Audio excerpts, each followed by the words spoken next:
Hey kids, sorry I couldn't be there right now. I'm really next door with the teenagers right now, doing our first student service, and I'm super pumped about that. So I decided to record this. Now, I had another video y'all probably should have watched, and that way y'all got the story of Shadrach, Meshach, and Abednego, or as I like to call them, Rakshak and Benny, as the VeggieTales version says. This is in Daniel 3.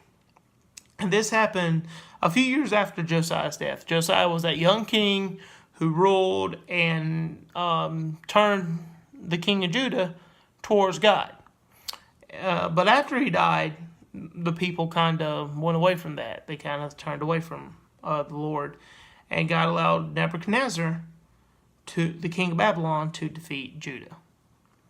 Now, interesting fact about Nebuchadnezzar. It's something I didn't know. Nebuchadnezzar means Nobu has protected his inheritance.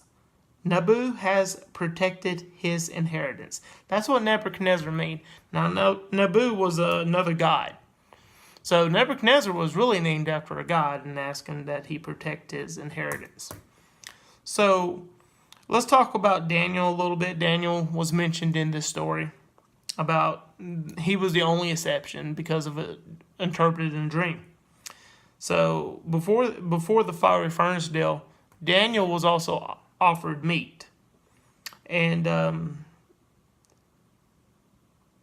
it was probably not prepared with the Jewish regulations of meat, because he was Jewish and he had to had his meat prepared a certain way. And this is when he asked to eat only vegetables and water. And a 10-day test, and he turned out really healthy, God-honoring. And then he was also friends with Shadrach, Meshach, and Abednego. And all four of these men were strong, smart, young. They're really people that the king wanted around. They can fight in wars, they can help build the kingdom, and things like that. So Daniel made requests to the king that these three become administrators to his kingdom. Now, as you can tell in the story, he made an image of himself, and in my studies is about 10 stories high.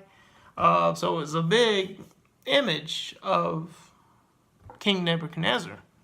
And as you can tell, they wouldn't worship him, and they wouldn't do it. And we saw that they got through in the furnace, and in fact, the furnace was so hot, it was probably 16 to 23, it's probably 1,600 degrees.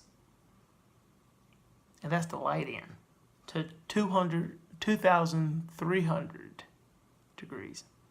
That's a lot. That's a lot. In fact, so that whoever took them to the furnace probably burned to death.